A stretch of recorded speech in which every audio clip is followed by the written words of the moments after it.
COVID-19 ගෝලීය වසංගත තත්ත්වය සම්බන්ධයෙන් ලෝකෙ පුරාම තියෙන තත්ත්වයන් අපි මේ වෙනකොට ඊටාම ගැඹුරින් අධ්‍යයනය කරමින් රටක් විදිහට ඒ තියෙන අත්දැකීම් පාදක කරගනිමින් ඉදිරියට ගමන් කළ යුතුයි කියන එක අපි දිගටම අවධාරණය කරන තියෙන කාරණයක්. ඒකට ලෝකෙ පුරාම විශේෂයෙන්ම අලුත් වෛරස් ප්‍රභේද නිර්මාණය වීමත් එක්ක අලුත් මතුවලා තියෙන තත්ත්වයන් යටතේ අපේ රට තුලත් විශේෂයෙන්ම මේ රෝගීන් වාර්තා වීමේ තත්ත්වය යම් අවදානම් තැනකට ගමන් කරලා තියෙන බව තමයි පේන්නේ. විශේෂයෙන්ම පහුගිය දවස් 5ක් අඛණ්ඩව අපි දකින්න ලැබුණා පහුගිය සතිය තුල රෝගීන් 800 සීමාවෙන් එහා පැත්තට ගිය දින 5ක් පිට වාර්තා වුණා. ඊට පස්සේ මෑත කාලීනව දවස් 2-3ක කාලයක අපි රෝගී 700 සීමාවෙ ඉන්නවා. යම් රෝගී අඩුවීමක් බැලුමට තියෙන අතරතුරේ. මෙතෙන්දී විශේෂයෙන් අපි අවධාරණය කරන්න ඕන කාරණේ තමයි මේ රෝගීන් සංඛ්‍යාව අපිට තීරණය වෙන්නේ අඩු වැඩි වෙන්නේ විශේෂයෙන්ම PCR අපි රෝගීන් පරීක්ෂාව සඳහා කරන ප්‍රමාණයත් එක්ක කියන එක තමයි PCR ධාරිතාවත් එක්ක අපි සංසන්දනය කළාම අපිට පැහැදිලි වෙන්නේ. විශේෂයෙන් මෑත කාලීනව අපිට රෝගීන් 700 දක්වා කියන්නේ රෝගීන් 100ක විතර අඩු වෙන ප්‍රධානම හේතුවක් බවට අපි නිරීක්ෂණය වෙන්නේ PCR ප්‍රමාණය සාපේක්ෂ ලෙස අඩු වීම. දැන් උදාහරණ විදිහට අපිට පහුගිය සතියේ PCR 17000ක් 16000ක් 17000ක් කරනකොට රෝගීන් 800ක් හම්බ වෙනකොට දැන් අපි PCR කරන්නේ 12000ක් විතර. එතකොට 12000ක් PCR කරනකොට තමයි රෝගීන් 700ක් එන්නේ. එතකොට පොසිටිව් රේට් එක ගත්තාම එදා 18000ක් කළා 800ක් වාර්තා වුණා.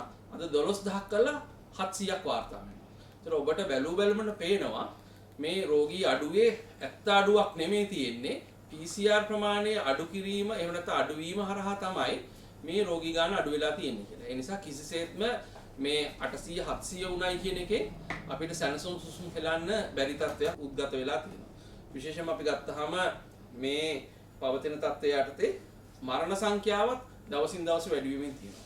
දැන් පෙබරවාරි මාසයේ පළවෙනි දවස් 4 ඇතුළත මරණ 20ක් සිදු වෙලා තියෙනවා. සාමාන්‍යයෙන් අපිට මරණ 2-3ක් තමයි දවසකට සිද්ධ වෙන්නේ. ඒතකොට දැන් දවසකට මරණ 5ක් තරමට. ඒ කියන්නේ සමහර දවස්වලට මරණ 7-8ක් දක්වා ගිහිලා තියෙනවා. අනිත් මරණවල තියෙන භයානකකම තමයි ඊයේ වෙච්ච මරණ 7 ගත්තත් අති බහුතරයක් මරණ සිද්ධ වෙලා තියෙන්නේ බස්නාහිර පළාතෙන් පිට. කොළඹ නගර සභා සීමාවෙන් කොළඹ දිස්ත්‍රික්කයෙන් පිට. දැන් මීට කලින් තිබිච්ච ප්‍රවණතාව තමයි සමස්තයක් විදියට සිද්ධ වෙච්ච මරණ වලින් 65%ක් 65%ක්ම වාර්තා වුණේ කොළඹ නගර සභා සීමාව ඇතුලේ. දැන් අපි දකිනවා ඒ ට්‍රෙන්ඩ් එක එහෙම නැත්නම් රටාව වෙනස් වෙලා සමස්ත බස්නාහිරෙන් පිට සැලකිය යුතු මරණ ප්‍රමාණයක් වාර්තා වෙනවා. දැන් මේ පහුගිය මේ මාසේ දවස් 4ට වෙච්ච මරණ 20 අධ්‍යයනය කරලා ගත්තා සැලකිය යුතු ප්‍රමාණයක් වෙලා තියෙන බස්නාහිර පළාතෙන් පිට සිද්ධ වෙච්ච මරණ. ඒ නිසා විශේෂයෙන් මේ රෝගීන් සඳහා තියෙන අවදානම වගේම මරණ සම්බන්ධයෙන් තියෙන අවදානම බස්නාහිරෙන් එළියට ගමන් කරමින් තියෙනවා. සමහර තැන්වල ගමන් කරලා තියෙනවා කියන එක ඊටාම පැහැදිලි. දැන් අපි ගත්තාම රෝගීන් සංඛ්‍යාව දැන් පෙරේද දවසේ අපිට විශ්ලේෂණාත්මක වාර්තා වෙච්ච රෝගීන් 711 ගත්තාම ඒකෙන් 51යි බස්නාහිර පළාතෙන්. ඊටු 149ම වාර්තා වෙලා තියෙන බස්නාහිරින් එළියේ. විශේෂයෙන් කුරුණෑගල මේ මොහොතේදී ඊටාම තදබල අවදානම මතුවෙමින් තියෙනවා. සමස්තයක් විදිහට දවසකට රෝගීන් 50 60 70 දැන් පෙරේද දවසේ 74ක් වාර්තා වෙමි. ගාල්ලේ ලොකු අවදානමක් නුවර දිස්ත්‍රික්කයේ බදුල්ලේ විශේෂයෙන් බදුල්ලේ මේ දක්වා එහෙම අධි අවදානමක් තිබිච්ච පළාතක් නෙමෙයි. නමුත් කර්මාන්ත ශාලා ආශ්‍රිතව ඉතා විශාල අවදානමක් මතුවෙමින් තියෙනවා. ඊගාට මාතර නුවරඑළිය වගේ දිස්ත්‍රික්කවලත් අවදානම සාපේක්ෂ විදිහට ඉස්සරහට යමින් තියෙනවා. එතකොට දැන් අපි PCR කරන ගානත් එක්ක පොසිටිව් රේට් එක හැමතිස්සෙම කරපු සංඛ්‍යාවට සාපේක්ෂව 5%කට එහා පැත්තේ ගමන් කරන සමහර දවසට 6%කට වැඩි. එතකොට මේ තියෙන භයානක තත්ත්වේ අවදානම් තත්ත්වය හරියට අපි තේරුම් අරගෙන වැඩ කළේ නැත්නම් අපිට 2020ට සාපේක්ෂව 21 අවුරුද්ද වඩා සුබදායි සැලසුම් සහගත අවුරුද්දක් බවට පත් කරගන්න අපිට තියෙන අදිෂ්ඨානය ඒ අදිෂ්ඨානයක් විතරක් බවට පත් වෙන්න ඉඩ තියෙනවා අපි මේ සම්බන්ධයෙන් හරියට ක්‍රියාත්මක වුනේ නැත්නම්. ඒ නිසා විශේෂයෙන්ම මේ පවතින තත්ත්වය යටතේ අපි යෝජනා කරනවා සෞඛ්‍ය අමාත්‍යාංශයට බලධාරීන්ට අපේ ප්‍රධාන ප්‍රතිපත්තිමය රාමු 3ක් වහාම සංශෝධනය විය යුතුයි කියලා. පළවෙනි එක තමයි ටෙස්ටිං ස්ට්‍රැටජි එක. එහෙම නැත්නම් ටෙස්ටිං පොලිසි එක. එහෙම නැත්නම් පරීක්ෂණ කිරීමේ ප්‍රතිපත්තිය.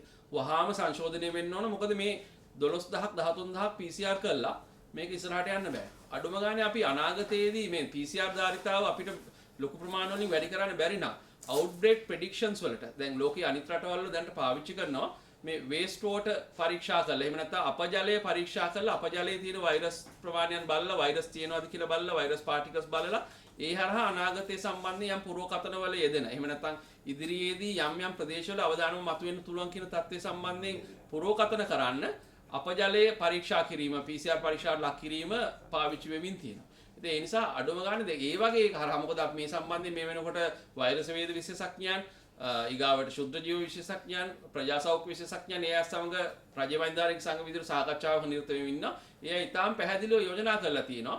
මේ පවතින තත්ත්වය යටතේ මේ මෙන්න මේ අලුත් අංශ අලුත් ප්‍රවේශයන් කෙරෙහි අවධානය යොමු කරන්න කියලා ඒ සඳහා අවශ්‍ය කරන කන්සෙප්ට් පේපර් එක මේ වෙනකොට රජ වෛද්‍යාරික සංඝ මිනිස්ත්‍රයේ විශේෂඥයන්ගේ උපදෙස් මත සකස් කරමින් ඉන්නවා එයාගේ දායකත්වයෙන්. ඒතර ඉදිරියේදී අපි ඒක ප්‍රසිද්ධියට පත් කරන්න බලාපොරොත්තු වෙනවා. විශේෂයෙන්ම මේ පළවෙනි වැදගත් ප්‍රවේශය තමයි අපේ ටෙස්ටිං ඇල්ගොරිතම් එක නැත්නම් ටෙස්ටිං ස්ට්‍රැටජි එක ටෙස්ටිං පොලිසි එක වහාම යාවත්කාලීන වෙන PCR එකට අමතරව අපි කරන පරීක්ෂණ ඇන්ටිජන් පරීක්ෂා වෙන්න පුළුවන් ඇන්ටිබොඩි පරීක්ෂාවට මොකද තියෙන තැන මේ සියල්ල අනුව ප්‍රතිදේහ ජනක සහ ප්‍රතිදේහ පරීක්ෂාවන්ට අපි කොයි තැනද ලබා දෙන්නේ කියන එකත් එක්ක වඩා ප්‍රශස්ත රෝග පාලනයකට රෝගීන් පිළිස හඳුනකට සමාජයෙන් ඉවත් කරලා සමාජය ආරක්ෂිත තැනක් බවට පත් කරන්න අපේ පරීක්ෂණ ප්‍රතිපත්තිය වහාම යාවත්කාලීන වෙන්න ඕන කියලා අපි පළවෙනි යෝජනා කරනවා. දෙවෙනි කාරණේ තමයි අපේ නිරෝධායන ප්‍රතිපත්තිය. නිරෝධායන ප්‍රතිපත්තිය තුලත් අපි විශේෂයෙන් දකිනවා අපේ පද්ධතියේ ලොකු බරක් වෙන විදිහට මේ නිරෝධායන කටයුතු දැන් සිද්ධ වෙනවා. ඒ කියන්නේ දැන් සමස්තයක් විදිහට නිවාස 40000කට වැඩි ගානක 1,20,000කට වැඩි ගානක් මේ වෙනකොට රට පුරා නිරෝධායන. වැඩිම පිරිස ගම්පහ දිස්ත්‍රික්කය ඇතුළේ. ඒ නිසා මේ පිරිස ආවේක්ෂණය කරන්න, මේ පිරිස සුපරීක්ෂණය කරන්න, මේ අධීක්ෂණය කරන්න ලොකු වෙහෙසක් දරන්න අද දවසේ සෞඛ්‍ය කාර්යාලයට සහ ආරක්ෂක අංශවලට සිද්ධ වෙලා තියෙනවා. ඒ නිසා මේ සොයන් විනය ඇති කරගන්න එක මේ අය තුල දැන් මේක හැමතිස්සෙම ඇහ ගහගෙන ඉන්න බෑ මේ අය මොකද කරන්න කියලා. ඒතකොට නිරෝධායන වෙච්ච අය ගෙවල් ඇතුළට වෙලා ඉන්න ඕන කියන එක අපි කියලා තියෙනවා. ඒතකොට එතෙන්දි වක්කීම් විරහිතව සමහරව හැසිරෙනවා නම් ඒක ඉතා කනගාටුදායක තත්ත්වයක්. ඒතකොට නිරෝධායනය වෙන නිවසක් නම් තියෙන්නේ. ඒ නිවසේ ඉන්න අයට එළියට බහින්නත් බෑ. ඒ වගේම බාහිර පුද්ගලයන්ට ඒ නිවස ඇතුළට යන්නත් බෑ. ඒතකොට දෙපැත්තම තියෙනවා. ඒතකොට මේ දෙපැත්තම කඩ වෙච්ච අවස්ථා ගැන අපිට අහන්න දකින්න ලැබිලා තියෙනවා. ඉතින් ඒක ඊටාම කනගාටුදායක තත්ත්වයක්. ඒ අනුව අපි විශ්වාස කරනවා මේ නිරෝධායන ප්‍රතිපත්තිය ඒ සෙටින්ග්ස් වලට ගැලපෙන විදිහට. දැන් රෝහලක කාර්ය මණ්ඩලයක් නිරෝධායනය කරනවා නම් කර්මාන්ත ශාලාවක පොසිටිව් අය ඇවිල්ලා ආශ්‍රිතව ඇවිල්ලා එනවා නම් ඊගාට සමාජය තුලින් වෙනකොට කොහොමද නිරෝධායනය කරන්නේ? ඒ තැන් වලට ගැලපෙන විදිහට නිරෝධායන ප්‍රතිපත්තියක් අපේ ජන ජීවිතයත් ඉස්සරහට ගෙනියන අතර ජනතාවට අවම පීඩාවක් වන පරිදි මේ නිරෝධායන කටයුතු කරන්නේ කොහොමද කියන එක සම්බන්ධයෙන් අපේ නිරෝධායන ප්‍රතිපත්තිය දෙවනුවට වහාම සමාලෝචනීය විය යුතුයි කියලා අපි විශ්වාස කරනවා. තුන්වෙනි කාරණය තමයි අයිසොලේෂන් ප්‍රතිපත්තිය. එහෙම නැත්නම් රෝහල්ගත කිරීමේ ප්‍රතිපත්තිය. එහෙම නැත්නම් හුදකලා කිරීමේ ප්‍රතිපත්තිය. ඒතර එතෙන්දිත් විශේෂයෙන් මේ වෙනකොට යෝජනා ඇවිල්ලා තියෙනවා මේ රෝග ලක්ෂණ නොමැති අය අපි යවන්න ඕනද ස්පිරිතාල වලට කියලා. අතරමැදි ප්‍රතිකාර මධ්‍යස්ථානට කියලා. මේකේ එක පැත්ත අපේ හොඳ සාධනීය පැත්ත තමයි මේ යෝජනාවේ අපේ රෝහල් පද්ධතියට අතරමැදි මධ්‍යස්ථාන අපේ පද්ධතියට එන අනවශ්‍ය බර හැල්ලු කරගන්න පුළුවන් මේ විදිහට අර අවදානම අඩු පිරිස ගෙවල් වල තබා ගැනීම. නමුත් අපි මතක තියාගන්න ඕන කාරණේ තමයි දැන්ටමත් අපේ මහජන සෞඛ්‍ය කාර්යාලයේ නිරෝධායනය වෙන ඒ කියන්නේ ලෙඩේ නැතුව අවදානම සහිත පිරිස විතර 1,20,000ක් රට පුරා බලා ගන්නවා. දැන් මේ පිරිස රෝගීන් පිරිසත් එකතු වුණාම අපේ ඒ මහජන සෞඛ්‍ය පද්ධතිය ලැහැස්තිද මේ පිරිස බලා ගන්න. මේ පිරිස සුපරීක්ෂණය කරන්න. මොකද මම අර කියපු විදිහට සොයන් විනයක් ඇතුව වැඩ කරන පිරිසක් ඉන්නවා නැතුව වැඩ කරන පිරිසක් ඉන්නවා. ඒතකොට මේ සොයන් විනය නැති පිරිස සම්බන්ධයෙන් කොහොමද සමීපව සුපරීක්ෂණයේ යෙදෙන්නේ කියන එක අපිට මේ වෙනකොට ප්‍රශ්නයක් වෙලා තියෙනවා. ඒ නිසා අපි විශ්වාස කරනවා ඒ වගේම සමහර තැන්වලදී ඒ කියන්නේ අපේ ලංකාව පුරා මේක කරන්න පුළුවන් ද තැනට ගැලපෙන විදිහට මේක සිලෙක්ට් කරන්නේ කොහොමද තෝරගන්නේ කොහොමද ඒ සඳහා නිර්ණායක මොනවද ඒවත් එක්ක තමයි අපේ අයිසොලේෂන් ප්‍රතිපත්තිය එහෙම නැත්නම් හුදකලා කිරීමේ රෝහල්ගත කිරීමේ ප්‍රතිපත්තිය අපි වහාම සමාලෝචනය කළ යුතුයි කියන්නේ මොකද දවස ගානේ අපිට වාර්තා වෙනවා ප්‍රධාන රෝහල් වල කොවිඩ් රෝහල් නොවන ප්‍රධාන රෝහල් වලින් ඒ අයගේ වෙන වෙන අවශ්‍යතා සඳහා රෝහල්ගත වෙච්ච පිරිස් පොසිටිව් වෙනවා. ඒතර ඒ අය අවසානයේදී දාන්න මේ වෙනකොට රෝහල් නැති තත්යකට ගිහිල්ලා තියෙනවා. එතන පද්ධතිය අපේ සන්තුෂ්ත වෙලා තියෙනවා. ඒ කියන්නේ රෝග ලක්ෂණ සහිත සහ සංකූලතා සහිත පිරිස් දාන තැන් වල ඉඩකඩ පිළිබඳ බලවත් අර්බුදයක් ඇවිල්ලා තියෙනවා. කොළඹ ජාතික රෝහලේ විතරක් දවස ගානේ අධ්‍යක්ෂකවරයා විසින්ම සනාථ කරනවා රෝගීන් 20කට 25කට ආසන්න ප්‍රමාණයක් අලුතෙන් හොයාගන්නවා කොරෝනා රෝගීන් වෙන වෙන රෝගාබාධ සඳහා ආපු අය. ඒතර ඒ අය සංකූලතා සහිත රෝගීන්. ඒතර ඒ අයව කොහෙටද අපි යොමු කරන්නේ? ජාතික රෝහල කියන්නේ කොවිඩ් රෝග ප්‍රතිකාර මධ්‍යස්ථානයක් නෙමෙයි. ඒතර ඒ අයට එතන තියාගෙන ඉන්න පහසුකම ඒ හරියට ස්ථාපිත වෙලා නැහැ. ඒ තත්ත්වය යටතේ ලොකු අර්බුදයකට මේ වෙනකොට ප්‍රධානම ලංකාවේ තියෙන රෝහල් වල ජාතික රෝහලත් මුහුණ දීලා තියෙනවා. ඉදිරියේදී විශේෂයෙන්ම මහනුවර ජාතික රෝහල ඇතුළු ප්‍රධාන අපේ රෝහල් පද්ධති සියල්ලට මේක දැඩි තර්ජනයක් එන්න පුළුවන්. ඒ නිසා මේ සියල්ල සැලකිල්ලට අරගෙන තමයි අපේ ඉදිරි ප්‍රතිපත්තියේ වෙනස්කම් සිද්ධ කරන්න ඕනේ. මෙන්න මේ කියන ප්‍රතිපත්තියේ වෙනස්කම් සමග ඒකාබද්ධව තමයි අපේ එන්නත් කරන වැඩපිළිවෙල අපි කාර්යක්ෂමව ඉදිරියට ගමන් කළ යුත්තේ. දැන් අපි සෞඛ්‍ය කාර්යමණ්ඩලය සහ ආරක්ෂකාංශ එන්නත් කරන්නේ කරමින් ඉන්නවා. එතන අපි මේ වෙනකොට 1,50,000කට ආසන්න පිරිසක් මේ වෙනකොට මම හිතන්නේ එන්නත් කරන්නට ලක් කරලා තියෙනවා. ඒතකොට තව අපි අපේ ඉලක්කය 2,50,000 ලක්ෂයකට ආසන්න ප්‍රමාණයක් ඉතුරු වෙලා තියෙනවා. එතකොට මේ පිරිස අපි ඉදිරි දින කිහිපය ඇතුළත එන්නත් කරන්නේ කරන්න බලාපොරොත්තු වෙනවා. නමුත් අපිට පේනවා දැන් මේ ඉලක්කගත කණ්ඩායමක් එන්නත් කරන්නත් අපිට සතියක් දෙකක් ගත වෙනවා. සමස්ත සමාජයේටම එන්නත ගහලා ලබා දෙන්න අපිට මාස කිහිපයක් ගත වෙයි. ඉතින් ඒ කාල සීමාව තුළ අපේ මේ අලුත් ප්‍රතිපත්තිමය සමාලෝචනයන් හරහා අපි ඉදිරියට ගමන් කළේ නැත්නම් රටක් විදිහට අපිට ඉතාම භයානක තැනකට ගමන් කරන්න වෙන්නේ. මොකද මරණ සංඛ්‍යාව ගත්තාම අපිට දැන් සිද්ධ වෙලා තියෙන මරණ වලින් අති බහුතරයක් වෙලා තියෙන 60ට වැඩි මරණ තමයි. අවුරුදු 60ට වැඩි අය තමයි මරණයටපත් වෙලා තියෙන්නේ. නමුත් අපි මතක තියාගන්න ඕන කාරණේ තමයි අපේ මේ දක්වා සමස්ත පද්ධතිය තුල සමස්ත රෝගී පිරිස අතර අවුරුදු 60ට වැඩි රෝගීන් වාර්තා වෙලා තියෙන 10%කට ආසන්න ප්‍රමාණයක්. ඒ කියන්නේ 90%ක්ම වාර්තා වෙලා තියෙන 60ට අඩු අය තමයි රෝගීන් විදිහට. ඒ කියන්නේ අපේ දැන් 67000කට වැඩි රෝගීන් ගාණක් වාර්තා වෙනකොට 10%ක් වගේ ප්‍රමාණයක් තමයි 60ට වැඩි අය වාර්තා වෙලා. නමුත් මතක තියාගන්න ඕන කාරණේ තමයි අපේ මරණ වලින් 70%ක්ම වෙලා තියෙන්නේ 60ට වැඩි අය අතර. සමස්ත රෝගීන්ගෙන් 10%යි 60ට වැඩි අය. නමුත් සමස්ත මරණ වලින් 70%ක්ම වෙලා තියෙන්නේ 60ට වැඩි අය. ඒතර ඒ නිසා අපි මේ දක්වා අපි එක පැත්තකින් අපි සතුටු වෙන්න ඕන රටක් විදිහට වැඩිහිටියන් අතරට අපේ මේ අවදානම් කණ්ඩායම් අතරට රෝගේ ගමන් කරන්න දෙන්නේ නැතුව අපි ඒව රැක බලාගෙන තියෙනවා. ඒක ගැන විශේෂයෙන්ම ජනතාවට බලධාරීන්ට ඒ සම්බන්ධයෙන් අපි ස්තුතිවන්ත වෙන්න ඕන. මේ ගත්ත ක්‍රියාමාර්ග අපි කියන දේවල් ඇහුම්කන් දීලා අවදානම් පිරිස රැක ගැනීම හරහා තමයි අති බහුතරයක් වෙන රෝගීන් ප්‍රමාණයක් එතනින් වාර්තා වෙලා නැත්තේ. මේ වැඩිහිටියන් අතරින් වාර්තා වෙලා නැත්තේ. නමුත් අපිට මේ වාර්තා වෙලා තියෙන කුඩා ප්‍රතිශතය තුලින් විශාල මරණ ගාණක් වාර්තා වෙලා තියෙනවා. මේකෙන් කියවෙන කතන්දරය තමයි බැරි වෙලාවත් අපේ නිවස් ඇතුළට ගියොත් මේ වෛරසය මීට වඩා බැරෑරුම් විදියට අපේ වැඩිහිටි ජනගහනය තුළට රෝග ව්‍යාප්තිය ශීඝ්‍රව සිද්ධ වුණොත් ඒ හින්දා තමයි අර වැඩිහිටි නිවාසවල මේක ව්‍යාප්ත වෙන අවස්ථාවේදී අපි ෂණිකව ඒකට මැදිහත් වීම අවශ්‍යයි කියලා කිව්වේ. ඒතකොට ඒ තත්ත්වෙට ගියොත් එහෙම මරණ ගාණ අනිවාර්යයෙන්ම අසාමාන්‍ය ලෙස ඉහළ යන්න පුළුවන් කියන එක මේ හරහා කියවෙන කතන්දරය. ඒ නිසා විශේෂයෙන්ම ඒ සඳහා මේ මොහොතේ තියෙන ලොකුම තර්ජනය තමයි අපිට නිරීක්ෂණය වෙලා තියෙන්නේ මේ රට තුල සිද්ධ වෙන මේ නව සාමාන්‍යකරණයත් එක්ක අත්‍යවශ්‍ය සේවා පවත්වා ගැනීම සඳහා ගන්න පියවර සම්බන්ධ ප්‍රශ්නයක් නැහැ. නමුත් සුපර් ස්ප්‍රෙඩිං ඉවෙන්ට්ස් විදිහට මේ අපිට මේ මොහොතේදී වළක්වා ගත හැකි සමහර අවස්ථා. ඒ කියන්නේ සෞඛ්‍ය මාර්ගෝපදේශ තුල පමණක් ක්‍රියාත්මක විය යුතු අවස්ථා ගණනාවක සිද්ධ වෙන වැරදි අඩුපාඩුත් එක්ක ඒ කියන්නේ අපි සෙනග එක්රැස් කරලා කරන සමහර ක්‍රියාකාරකම් උදාහරණ වෙන්න පුළුවන් ආගමික උත්සව වෙන්න පුළුවන් විවාහ උත්සවයක් වෙන්න පුළුවන් දැන් වෙනත් ප්‍රිය සම්භාෂණයක් වෙන්න පුළුවන් මේ සියල්ල හරහා අද වෙනකොට ඔප්පු වෙලා හමාරයි මේ රෝගය ව්‍යාප්ත කරන්න මේ මොහොතේදී ප්‍රධානම හේතුව බවට පත් වෙලා තියෙනවා මේ වගේ අවස්ථා. ඒ නිසා මේ සුපර් ස්ප්‍රෙඩිං ඉවෙන්ට්ස් ඒ කියන්නේ අධි ව්‍යාප්තියක් කරා ගමන් කිරීමට ඉඩකඩක් නැඹුරුවක් තියෙන අවස්ථා සීමා කිරීම මේ මොහොතේ අත්‍යවශ්‍ය වෙනවා. එතෙන්දී දීලා තියෙන සෞඛ්‍ය මාර්ගෝපදේශ වලට අනුගතව පමණක් ඒ වගේ කටයුතු සිද්ධ කිරීම ඉතාම අත්‍යවශ්‍ය වෙනවා. ඉදිරි අපිට වසංගත තත්ත්වයන් තවදුරටත් ව්‍යාප්ත වෙන එක පාලනය කිරීම සඳහා. වෛද්‍යවරුනි දැන් අපි දැක්ක ඊයේ දවසේ මීට දින කිහිපයකට පෙර මේ කොරෝනා වෛරස් නිසා මියගිය වෛද්‍යවරයාගේ පියා ඉතාම සංවේදීව කතා කරනවා. එතකොට එතනදී කීපයකට මේ එක්මෝ යන්ත්‍රයක් මේවයි මදිකම ලංකාවේ මේක ඉතාම කෝටි කමාරක් කියන්නේ සාමාන්‍ය මුදලක්නේ. නමුත් මේවයි තියෙන වටිනාකම ගැන මේ සම්බන්ධයෙන් ඔබතුමාලගේ අදහස මොකක්ද? මම හිතන්නේ මේ කාරණේ අපි තාක්ෂණිකව ඇගීමට ලක් කළ යුතුයි. මොකද හැම පහසුකමක්ම වැඩි වෙනවා හොඳයි. ඒ කියන්නේ එක්මෝ විතරක් නෙමේ අනිත් සියල්ලම දැන් අපි උදාහරණයක් PCR ධාරිතාව වැඩි කරන්න කියලා කිව්වා. නිරෝධායන සඳහා තියෙන පහසුකම් වැඩි කරන්න කිව්වා. රෝහල් වල තියෙන අනිකුත් ප්‍රතිකාර සඳහා පහසුකම් වැඩි කරන්න කිව්වා.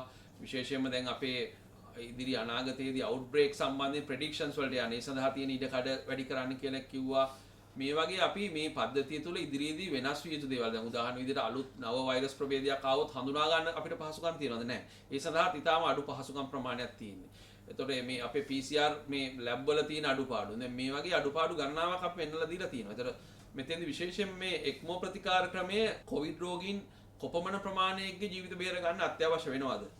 එතකොට ඒක කොච්චර අවශ්‍යතාවයක්ද? මේක ඉස්සෙල්ලාම තාක්ෂණිකව ඇගීමට ලක් කළ යුතුයි. එතකොට අපි දැන් සාමාන්‍ය ලෝකේ රටවල් කෘත්‍රිම ශ්වසන ආධාරක වෙන්ටිලේටර්ස් සහ ICU ෆැසිලිටිස් ICU පහසුකම් යටතේ තමයි මේ ප්‍රධාන වශයෙන්ම අවශ්‍යතාවය විදිහට එන්නේ. එතකොට එක්මෝ ප්‍රතිකාර ක්‍රමය කොතරම් අවශ්‍යද? ඒ වගේම එක්මෝ ප්‍රතිකාර ක්‍රමය දැනට ඇත්තටම ඉතාම සීමිතයි. ඒ කියපු දත්ත හරි ඉතාම සීමිත ප්‍රමාණයක් මම හිතන්නේ කරාපිටිය රෝහලේ තමයි ප්‍රධානම ඒකකේ තියෙන්නේ. ඒ අරුණාම ඇත්තෙම නැති තරම් ළමා රෝහලේ අරුණාම ඒ නිසා මේ විශේෂ මේ තියෙන තත්ත්වයේ යටතේ ඒ එක්ම ප්‍රතිකාර පහසුකම් විතරක් නෙමෙයි අනිත් පහසුකම් පවා වැඩි දියුණු කිරීම සඳහා රජයේ අවධානය යොමු වෙන්න ඕන බලධාරීන්ගේ අවධානය යොමු වෙන්න ඕන විශේෂයෙන් මේ එක්ම ප්‍රතිකාර සම්බන්ධයෙන් නම් තාක්ෂණික ඇගීමක් සිද්ධ විය යුතුයි මේක කොතරම් දුරට අපිට කොවිඩ් රෝග පාලනයට සහ ඉදිරි අනාගතය සඳහා අවශ්‍යද කියන එක ඒ අවශ්‍යතාවය මත වහාම මේ තාක්ෂණික උපදෙස් මත මේ පහසුකම් වැඩි කිරීමට ක්‍රියාත්මක කළ යුතුයි අනිකුත් අත්‍යවශ්‍ය දේවලුත් තහවුරු කරන අතරතුර ඒ වගේම තමයි වෛද්‍යතුමා දැන් මේ පහුගිය දවස් කිහිප දෙක තුනේ මේ මරණ සංඛ්‍යාව 6 7 8 වගේ තත්ත්වයන් පැවතුණා. ඒ වගේම තමයි දැන් පහුගිය කාලේට දැන් මේ විදිහට 800 පැනලා හම්බ වෙනවා. මේකත් එක්ක දැන් ඔබතුමා කලින් පැහැදිලි කර යම් බරපතල තත්ත්වයක්ද තියෙන්නේ මේ දවසකට 7ක් 8ක් මේක ඒක තමයි මම කියමින් හිටියේ දැන් මේ මරණ ගාන වෙන්නේ දැන් අපේ 60ට වැඩි පිරිස අතරනේ වැඩි හරියක් මරණ වෙන්නේ.